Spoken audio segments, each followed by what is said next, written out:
At every modern wedding, the bride is surrounded by women in matching dresses. We think they are there for support, but historically they were decoys.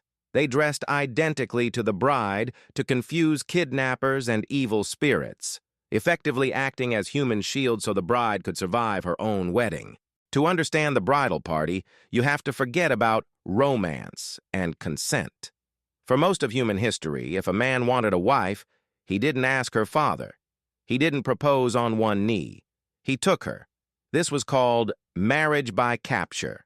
In ancient tribes, from the Goths in Germany to the Huns in Asia, a wedding was essentially a kidnapping operation.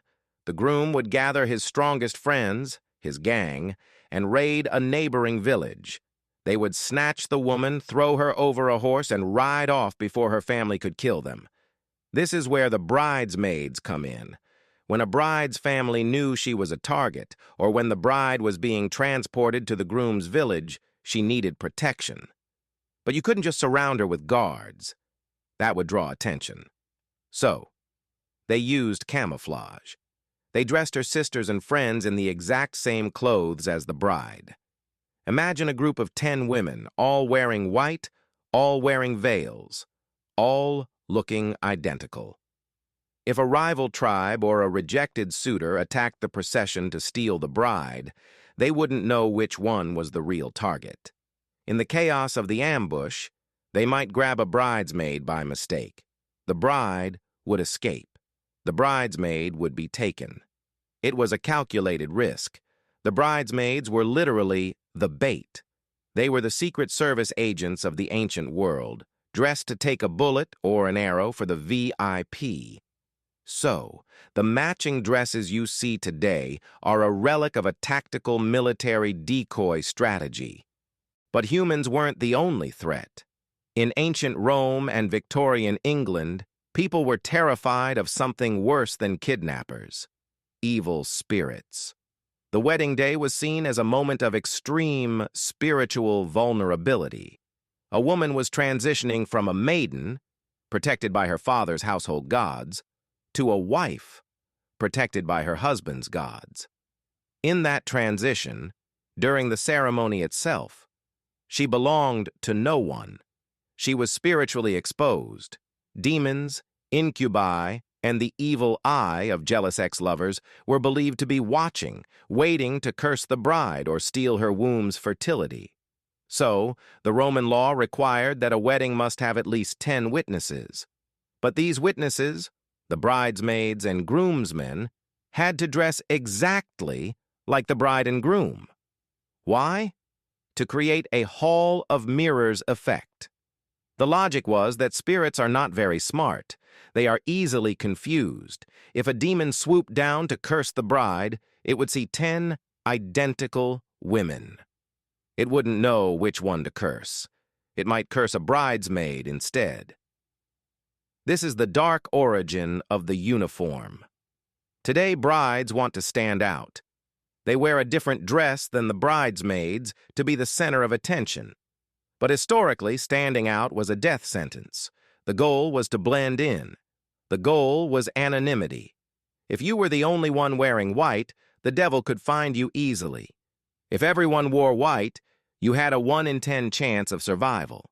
Now, let's look at the men. The best man. Today, he is the groom's best friend. His job is to hold the rings and make a funny speech.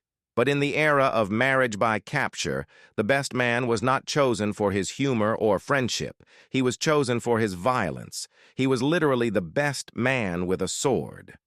When the groom went to kidnap the bride, he needed a lieutenant, someone who could fight off the bride's angry brothers and father while the groom threw the girl over his shoulder. The best man was the muscle, and his job didn't end at the wedding.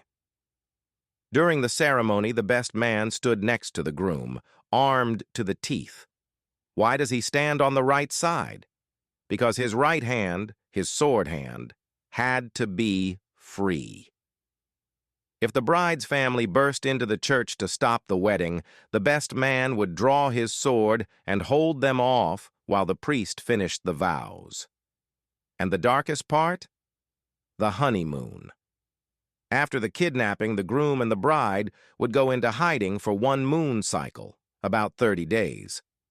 They drank honey wine, mead, to stay intoxicated. The best man's job was to stand guard outside the door of the hideout. He was the bouncer. He ensured that no one rescued the bride until she was pregnant.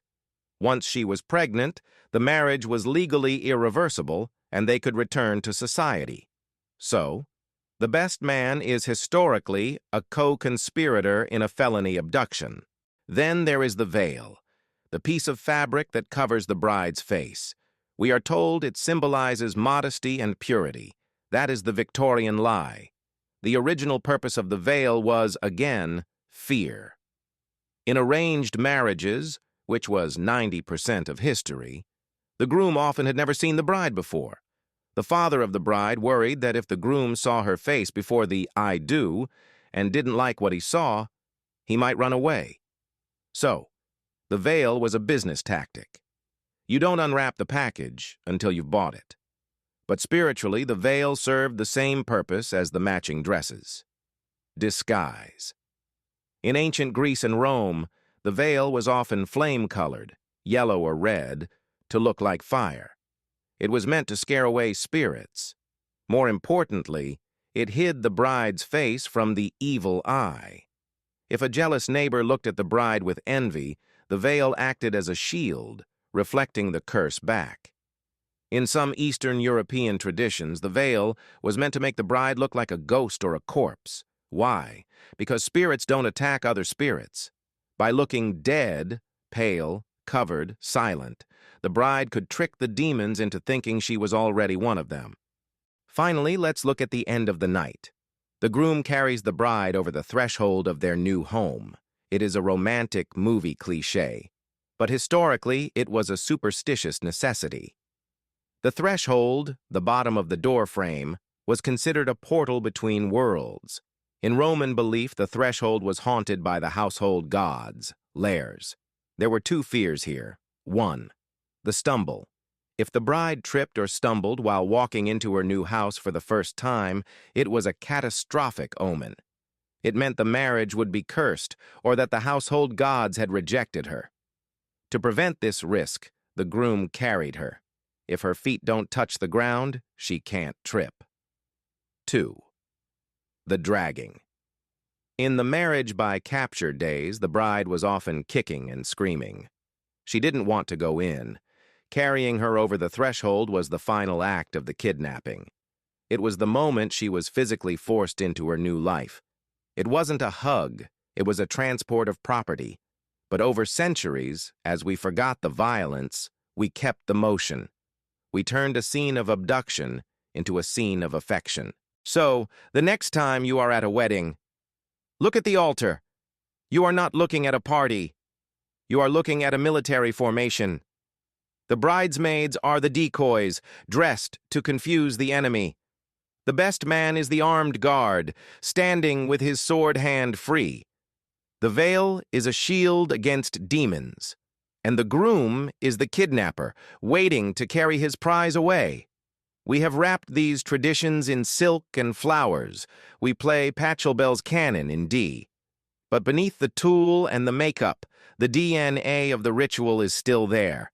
It is a survival strategy. It is a group of people forming a defensive circle to protect a man and a woman from a world that wants to tear them apart.